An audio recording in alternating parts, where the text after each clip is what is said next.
യേശുക്രിസ്തു ഒരു മതവും സ്ഥാപിച്ചിട്ടില്ല. അവിടുന്ന് ഒരു മതസ്ഥാപകനുമല്ല എന്നതിന്റെ ഏറ്റവും പ്രധാന തെളിവ് യേശു ജനിച്ച് ജീവിച്ച് മരിക്കുന്നത് വരെയും അവിടുന്ന് യഹൂദനായിരുന്നു.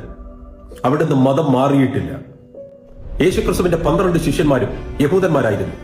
അവർ മതം മാറിയതിനോ അവരുടെ പേരുകൾ മാറ്റിയതിനോ ഒരു തെളിവും വിശുദ്ധ ബൈബിളിലോ മറ്റ് ചരിത്ര പുസ്തകങ്ങളിലോ നമുക്ക് കാണാൻ കഴിയില്ല.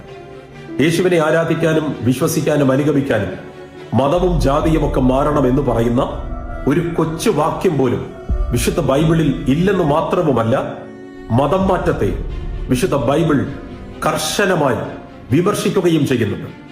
വിശുദ്ധ മത്തായി സുവിശേഷം 23-ാം അധ്യായം 14-15 വാക്യങ്ങളിൽ യേശു പറയുന്നത് ഇങ്ങനെയാണ്: മതം മാറ്റുന്നത്, അതിന് ശ്രമിക്കുന്നത്, മതം മാറ്റാൻ പണം ഉപയോഗിക്കുന്നതൊക്കെ കള്ളന്റെ കപടഭക്തന്റെ ലക്ഷണമാണ് എന്നാണ്.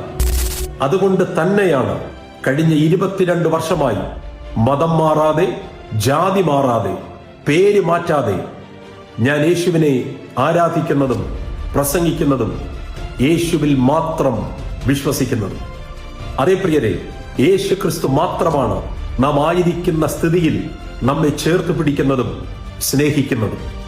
അതുകൊണ്ട് ഉറച്ച ശബ്ദത്തിൽ ഞാൻ പറയുന്നു, യേശു ക്രിസ്തു ഏതെങ്കിലും ഒരു ജാതിയുടെയോ മതത്തിന്റെയോ ഗ്രൂപ്പിന്റെയോ ദൈവം അല്ല. നമ്മുടെ കർത്താവായ യേശു ക്രിസ്തു സർവ്വജനത്തിനും ഉണ്ടാകാനുള്ള മഹാസന്തോഷമാണ്. God bless you.